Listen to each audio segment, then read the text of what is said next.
Books ముందేసుకొని కూర్చుని బుద్ధిగా చదువుకుంటూ ఒకే పేజీ తిరిగేస్తున్న హర్షిని డిస్టర్బ్ చేస్తూ మోగింది తన ఫోన్. నెంబర్ చూడగానే వెంటనే లిఫ్ట్ చేసి చెవి దగ్గర పెట్టుకొని మాట్లాడకుండా ఉంది. ఎంతసేపటికి తన వైపు నుండి సమాధానం లేకపోవడంతో హలో అన్నాడు. మొదటగా తనే, బదులుగా మౌనమే హర్షి సమాధానమైంది. కొన్ని క్షణాల మౌన యుద్ధం తర్వాత తనే గొంతు సవరించి అమ్ము అని పిలిచాడు. ఆ పిలుపు కోసమే తను ఎదురు చూస్తున్నట్టుగా. చెప్పు బావా అంది వెంటనే. కాలేజ్కి వెళ్ళలేదంట, ఎందుకు అని అడిగాడు. ఈరోజు వెళ్ళాలని లేదు, అందుకే సెలవు పెట్టాను. ఒక్కరోజు క్లాస్ మిస్ అయినట్టని చెప్పాను కదా అన్నాడు వయసులో బేస్ పెంచి. ఆల్రెడీ ఫ్రెండ్ నుండి నోట్స్ అప్డేట్గా తీసుకుంటున్నాను బావా. ఎన్నున్నా నీ విషయంలో, చదువు విషయంలో నెగ్లెక్ట్ చేయను అని చెప్పింది సిన్సియర్గా. ఓకే బాయ్ అని చెప్పాడే కానీ చెయ్యి రెడ్ బటన్ మీదకి వెళ్ళడానికి సహకరించలేదు. మళ్ళీ చెవి దగ్గర పెట్టుకొని టిఫిన్ చేసావా అని అడిగాడు. నువ్వు తిన్నావా అని అడిగింది రివర్స్లో. నేను అడుగుతుంది నిన్నే. అమ్ము చిరాకు తెప్పించకు. ఏం చేస్తే నీ చిరాకు, కోపం విసిగిపోతాయో చెప్పు, అదే చేస్తాను. ఇలా నాకు ఎదురు సమాధానం చెప్పడం మానే. ఓకే నేనేం తినలేదు, ఆకలిగా లేదు అని వెంటనే చెప్పి ఫోన్ పెట్టేస్తుంది హర్షి. మళ్ళీ కాల్ చేసి నేను మాట్లాడుతుంటే కాల్ కట్ చేస్తావేంటి అడిగాడు కోపంగా. ఇంకేముంటాయి నువ్వు నాతో మాట్లాడడానికి? పొద్దునంతసేపు బతిమాలాను, ఎన్నిసార్లు సారీ చెప్పాను. కొంచెమైనా కరిగి నాతో మాట్లాడవా? అసలు నా వైపు చూసావా నువ్వు అని అడిగింది ఉక్రోషంగా. తను ఏడుస్తుందని అర్థమై ఫస్ట్ నువ్వు ఆ ఏడు పాపు. నేను ఏడిస్తే నీకెందుకు? నా బాధ నీకు అసలు పట్టదు కదా.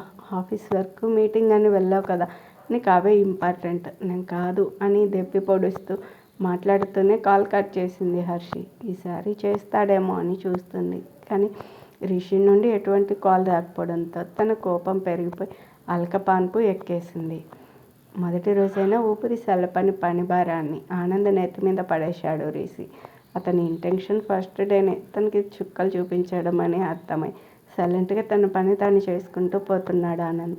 తన క్యాబిన్లోని సీసీ కెమెరాలో ఆనంద్ని చూస్తూ ఎన్ని రోజులు సహనంతో ఉంటావో నేను చూస్తారా అజ్ఞాతవాసి అనుకుని తన పనిలో పడిపోతాడు.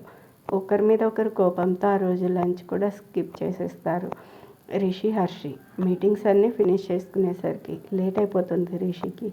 తను బయటకు వెళ్ళే టైంలో ఆనంద్ క్యాబిన్లో ఇంకా లైట్ వెలుగుతుండడం చూసి ఆగి అటువైపు కదిలాడు. డోర్ ఓపెన్ చేసి ల్యాప్టాప్లో మునిగిన ఆనంద్ని చూసి, చేరిన మొదటి రోజే బెస్ట్ ఎంప్లాయీ అవార్డు కోసం ట్రై చేస్తున్నావా మిస్టర్ ఆనంద్ అన్నాడు రిషి. ఫస్ట్ డేనే మీరు నా మీద ఎక్స్పీరియన్స్డ్ పర్సన్కి ఇచ్చినట్టు పని అప్పచెప్పేస్తే ట్రై చేయక తప్పదేమో సార్ అన్నాడు ఆనంద్ సాగదీస్తూ. చేసిన పని చాలు, ఇక బయలుదేరండి మిస్టర్. చేస్తున్న పని మధ్యలో వదిలేసి వెళ్ళిపోయేంత అర్జెంట్ పనులేమీ లేవు నాకు. మీరు వెళ్ళండి సార్, నేను పని పూర్తయ్యాకే వెళ్తాను అన్నాడు ఆనంద్ మొహంలో చిరునవ్వుని చెరగనివ్వకుండా. యువర్ విష్ అని చెప్పి బయటకు వచ్చి ఇంటికి బయలుదేరాడు రిషి. నిన్నటి నుండి ఏమీ తినకపోవడంతో ఒంట్లో సత్తువ కొంచెంగా తగ్గిపోసాగింది. ఎలాగోలా ఇంటికి చేరుకొని హాల్లో బుక్స్ ముందేసుకొని నిద్రపోతున్న హర్షి వైపు ఒకసారి చూసి తనకేం పట్టనట్టుగా రూమ్కి వెళ్ళి ఫ్రెష్ అయ్యి వచ్చాడు. కిచెన్లోకి వెళ్ళి చూసి వంట చేసిన ఆనవాళ్ళు లేకపోవడంతో హర్షి దగ్గరికి వచ్చి తన చేతిలో ఉన్న బుక్ తీసి పక్కన పెడుతూ అనుమానంగా హర్షి నుదుటిని చేపెట్టి చూశాడు. వెచ్చగా కాలిపోతుంది తన శరీరం. ఇంత కాలిపోతుందేంటి అనుకున్నప్పుడు చూశాడు తనని పరిశీలనగా. డల్నెస్ నిండిన ఫేస్తో ఏడ్చిందానికి గుర్తుగా చెంపల మీద కన్నీటి చారలు చూసి రిషి మనసు చలించింది. ఐఎమ్ సారీ అమ్ము అంటూ తనని గుండెకి హత్తుకున్నాడు. అమ్ము లే అని తన చెంపల మీద తడుతున్నా లేవకపోవడంతో క్షణం ఆలస్యం చేయకుండా తనని చేతుల్లోకి ఎత్తుకొని హాస్పిటల్కి పరుగులు పెట్టాడు. కారు హాస్పిటల్ ముందు ఆపి 2 చేతులతో తనని ఎత్తుకొని డాక్టర్ అని పిలుస్తూ లోపలికి వెళ్ళాడు. ఏమైంది అని రౌండ్స్లో ఉన్న డాక్టర్ రిషి చేతుల్లో స్పృహ లేక పడి ఉన్న హర్షిని చూసి ఫుల్ ఫీవర్, తను కాన్షియస్లో లేదు చెప్పాడు రిషి. వణుకుతున్న అతని గొంతులోని భయాన్ని అర్థం చేసుకుని వెంటనే అడ్మిట్ చేసుకున్నారు అక్కడ స్టాఫ్. హర్షికి అన్ని మెడికల్ టెస్టులు చేసిన డాక్టర్ రిపోర్ట్స్ వచ్చాక వాటిని పరిశీలించి సెలైన్ పెట్టి రిషిని రమ్మని నర్సుతో చెప్పి పంపించింది. వెంటనే హర్షి ఉన్న రూమ్లోకి వచ్చి తనకి ఎలా ఉంది అని అడిగాడు. వైరల్ ఫీవర్ కంగారు పడాల్సిందేం లేదు. చాలా నీరసంగా ఉంది. నిన్నటి నుండి ఫుడ్ తీసుకున్నట్టు లేదు. అందుకే స్పృహ కోల్పోయింది. సెలైన్ పెట్టాం. అది అయ్యాక స్పృహ వస్తుంది. తన కండిషన్స్ చూసి డిశ్చార్జ్ చేస్తామని చెప్పి జాగ్రత్త అని చెప్పి వెళ్ళిపోయింది డాక్టర్. తన పక్కనే కూర్చుని హర్షి చేతిని పట్టుకుని ఆ రాత్రంతా నిద్ర లేకుండా గడిపేశాడు రిషి. తెల్లారుతుందనగా మెలకువలోకి వచ్చింది హర్షి. చుట్టూ విచిత్రంగా చూస్తూ నేను ఎక్కడున్నాను అంది చిన్నగా. హాస్పిటల్లో అన్నాడు రిషి నార్మల్గా. పైకి లేవబోతూ చెయ్యి నొప్పిగా అనిపించడంతో సంది. ఇప్పుడేం కొంపలు మునిగిపోయాయని పైకి లేస్తున్నావు అన్నాడు సీరియస్గా. నాకెవరి హెల్ప్ అవసరం లేదు అంది తనని పట్టుకున్న రిషి చేతుల్ని తోసేస్తూ. ఇలాంటివి చేసిన కోపం తెప్పించకమ్ము. నేనేమి చిన్నపిల్లని కాదు అంటూ బెడ్ దిగుతుంది. కొట్టానంటే అంటూ చేయలేపాడు. వెంటనే తమాయించుకుని ఎందుకే నన్ను ఇలా హింసిస్తున్నావు అన్నాడు రిషి. నేనా అంది బెడ్ మీద కూలబడి. నువ్వే, లేకపోతే నేనా? నువ్వే. నా మీద నువ్వే కోప్పడి రివర్స్లో నన్నే ఏడిపిస్తున్నా అనడానికి నీకు నోరెలా వస్తుంది అసలు? నీ వల్లే నాకు జ్వరం వచ్చింది. లేదంటే నిన్న ప్రాణాలు పోయే సిచ్యువేషన్ వచ్చినా కొంచెం కూడా బెదిరిపోలేదు నేను. నువ్వు నా మీద కోపంగా ఉండడం వల్లే ఏడ్చి ఏడ్చి ఇలా అయిపోయాను అంది హర్షి. తనకి లావడానికి కారణం తనేనని ముందు నుండి గిల్ట్ ఫీల్ అవుతున్న రిషికి తన మాటలు ఆ ఫీలింగ్ ఇంకాస్త పెంచేయడంతో సారీ అమ్మో అన్నాడు చిన్నగా. నాకేం అవసరం లేదు నీ బోడి సారీ అంటూ మొహం తిప్పుకుంది.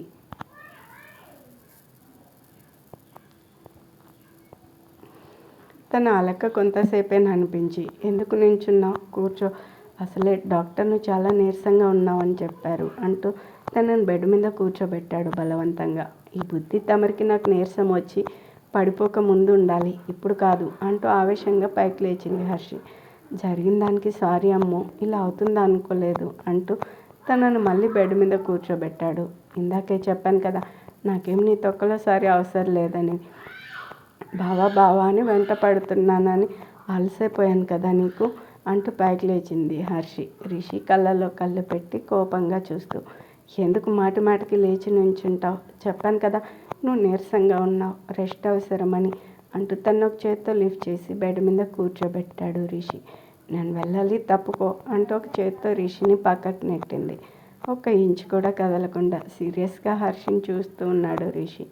తలెత్తి అతని వైపు ఒక యారోగెంట్ లుక్ ఇచ్చి వచ్చేసిందా? ఇంకా రాలేదేంటా అనుకున్నాను. నేనేమైనా చిన్నది చేస్తే చాలు ఎక్కడ లేని కోపం తన్నుకొచ్చేస్తుంది. నేను మాత్రం తమరేం చేసినా అన్నీ పడాలి అంది. ఒక్కసారి పట్టించుకున్నందుకే ఎందుకే దెప్పి పొడుస్తావు అన్నాడు తను పక్కన కూర్చొని. వెంటనే పైకి లేచి నించుంది హర్షి.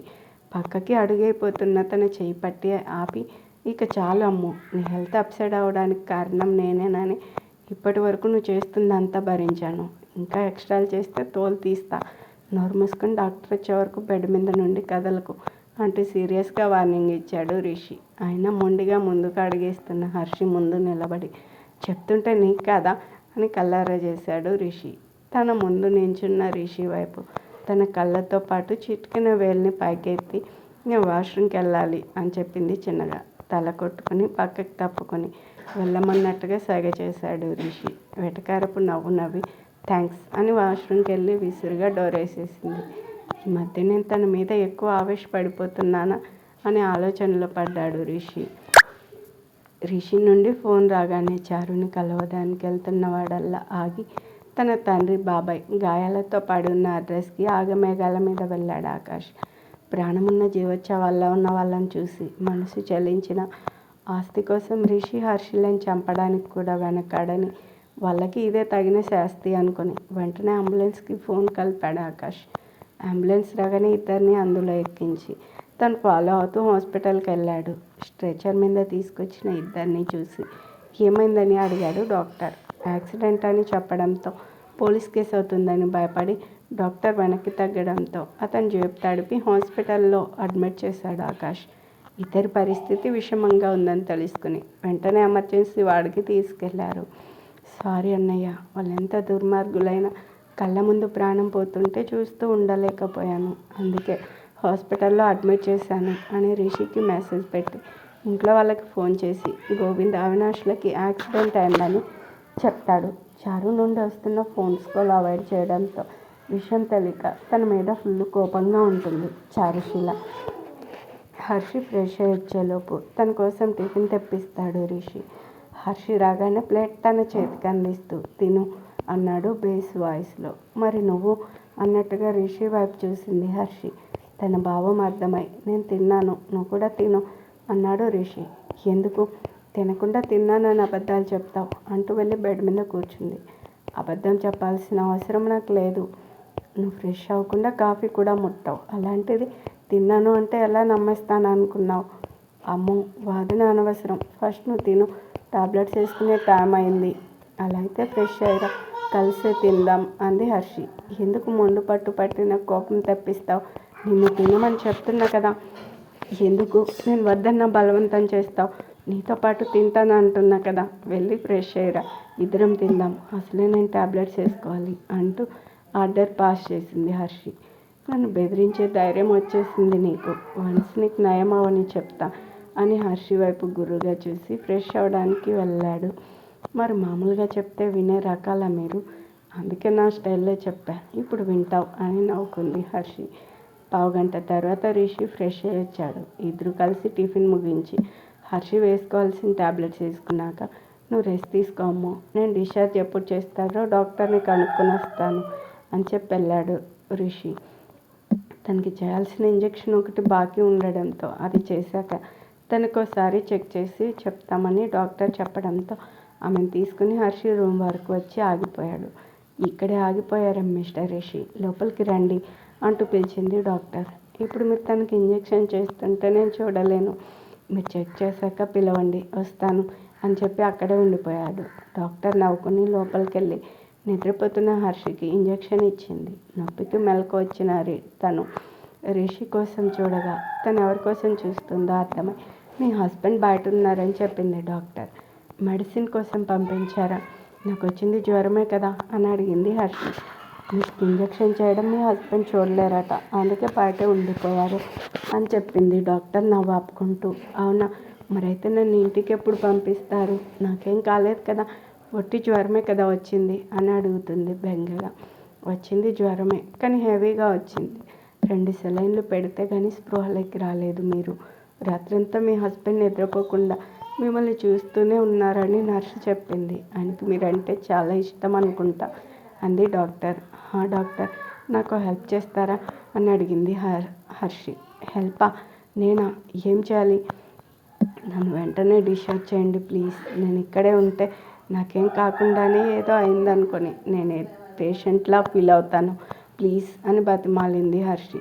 మీరు చెప్పకపోయినా నేను ఇంకో గంటలో మిమ్మల్ని డిశ్చార్జ్ చేస్తాను, టేక్ కేర్ అని చెప్పి వెళ్ళిపోయింది డాక్టర్. మెడిసిన్ ప్రిస్క్రిప్షన్ తీసి చేతికిస్తూ 3 రోజులు ఈ మెడిసిన్ వాడండి, ఆ తర్వాత ఒకసారి చెకప్కి తీసుకురండి, నేను డిశ్చార్జ్ ఆర్డర్ సైన్ చేసి నర్స్తో పంపిస్తాను. థ్యాంక్స్ డాక్టర్ అని చెప్పి హర్షి రూమ్కి వచ్చాడు రిషి. ఏం చెప్పింది డాక్టర్? నేను కంగారు పెట్టిందా అని అడిగిందా హర్షి. నువ్వు కాకుండా నన్ను ఎవరు కంగారు పెట్టలేరు, ఆ కంగారు నా విషయంలోనే కదా అని గొనిగింది. అది ఓన్లీ నీ దగ్గర మాత్రమే, దాన్ని నేను ఎవరి ముందు బయట పెట్టను. నాకేమైనా అవుతుందని ఫీల్ అయ్యావా బావా అని అడుగుతుంది రిషి చేయి పట్టుకొని. ఈ 12 గంటల్లో నువ్వు చదివే 4 గంటల టైం వేస్ట్ చేసావని ఫీల్ అవుతున్నాను. ఆ మాటకి ఉడుక్కుంటూ రిషి చేతిని విసిరికొట్టి, అంటే నా గురించి నీకు కొంచెం కూడా బాధ లేదా? లేకపోతే అసలు నేను హాస్పిటల్కి కూడా తీసుకొచ్చేవాడిని కాదు. నా గురించి టెన్షన్ పడ్డానని ఒక్క మాట చెప్పొచ్చు కదా. చెప్తే నేను ఎంత కంగారు పడ్డానో నీకు తెలుస్తుందా? చెప్తే తెలుస్తుంది కదా, నేను అర్థం చేసుకుంటాను. ఇక నేను ఎప్పుడూ టెన్షన్ పెట్టే పనులు చేయను అని చెప్పింది బుద్ధిగా. ఇంతకుముందు కూడా చాలాసార్లు చెప్పాను, మళ్ళీ ఏదో ఒక ప్రాబ్లం తెస్తూనే ఉన్నావు. ఎప్పటికప్పుడు నేను ఎంతలా చెప్పినా నీ దారి నీదే కదా. జరిగిన దానికి సారీ చెప్పాను కదా, సారీ చెప్తే జరిగింది మారిపోతుందా? ఇక నుండి జాగ్రత్తగా ఉంటాను అంటున్నా కదా, చెప్తే సరిపోతుందా? నేను కాదు, నువ్వే మొండి గట్టం అంటూ అలిగి కూర్చుంది. ఈలోగా నర్సు వచ్చి డిశ్చార్జ్ లెటర్ ఇవ్వడంతో దాన్ని తీసుకుని బిల్ పే చేసి ఇంటి దారి పట్టారు ఇద్దరు. ఇంటికి వచ్చాక ముందు ఫ్రెష్ అవ్వు అంటూ తనను వాష్రూమ్లోకి తోసి టవల్ మొహాన విసిరికొట్టి కిచెన్లోకి వెళ్ళి తన కోసం పాలు బ్రెడ్ సిద్ధం చేసి తెచ్చాడు రిషి. ఫ్రెష్ అయ్యి ఏమాత్రం బెరుకు లేకుండా టవల్తోనే బయటకు వచ్చిన హర్షిని చూసి ఒక సెకండ్ ఫ్రీజ్ అయిన వెంటనే చూపుతో పాటు మనసును డైవర్ట్ చేసి ఏంటి ఇది అన్నాడు రిషి. ఫ్రెష్ అవ్వమని పంపించావు, బాగానే ఉంది. డ్రెస్ ఇవ్వలేదు కదా, అందుకే ఇలా అని వెంటనే జవాబిచ్చింది హర్షి. ముందు డ్రెస్ వేసుకో అని తడబడుతూ చెప్పి గది బయటకు వెళ్ళిపోయాడు రిషి. వెళ్తున్న రిషిని చూసి నవ్వుకొని, నా మీద కోపంతో మాట్లాడకుండా ఉండడం నీ రివెంజ్ అయితే ఇది నా రివెంజ్ అనుకుంది మనసులో.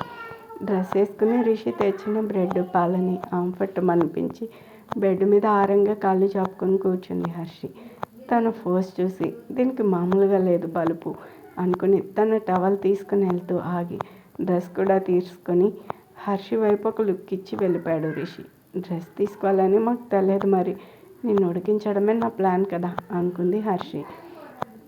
ఫ్రెష్ అయ్యి వచ్చి సోఫాలో ల్యాప్టాప్ ముందేసుకొని కూర్చున్నాడు రిషి. ఈరోజు ఆఫీస్కి డుమ్మా అనుకుంటా అనుకొని అలాగే బెడ్ మీద వెనక్కి వాలి పడుకొని రిషినే చూస్తుంది. తన వైపు షార్ప్ లుక్ ఇచ్చి, ఏంటి ఆ చూపు, తినేస్తావా అని అడిగాడు రిషి. నేనేమైనా చేశాను అసలు అంటూ చెంపలాయించుకుంటున్నట్టు అమాయకంగా ఎక్స్ప్రెషన్ పెట్టింది హర్షి.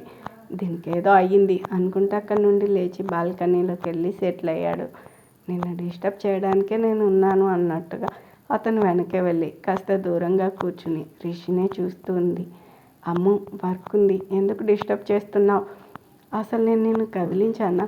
నీ పన్ను చూసుకో, నేనేం చేస్తున్నానో నీకెందుకు? గట్టిగా గాలి వదిలి తన ఫ్రస్ట్రేషన్ తగ్గించుకోవడానికి ట్రై చేస్తూ ఉన్న గుచ్చుతున్న తన చూపుల తాకిడిని తప్పుకోలేక సతమతమవుతూ వెంటనే అక్కడి నుండి లేచి కిందకెళ్ళి సోఫాలో కూర్చొని వర్క్ చేస్తూ ఉన్నాడు రిషి. తన వెనకే వెళ్ళి ఆపోజిట్లో కూర్చుని రిషిని చూస్తూ ఉండడంతో, అలా నా వైపే చూడకపోతే బుక్ ముందేసుకొని కూర్చుని చదువుకోవచ్చు కదా. సైలెంట్గా వెళ్ళి రిషి చేతిలో ల్యాప్టాప్ లాక్కుని పక్కన పడేసి అతను ఒళ్ళో కూర్చుంది హర్షి. నోట మాట రాక చూస్తున్న రిషి మొహం మీద వేలుతో రాస్తుంటే, నా మీద కోపం అప్పుడే పోయిందా అని అడిగాడు రిషి. నీ మీద నేను ఎంతోసేపు కోపంగా ఉండలేను, అది నీకు కూడా తెలుసు కదా బావా అంటే అతని కౌగిట్లో ఒదిగిపోయింది.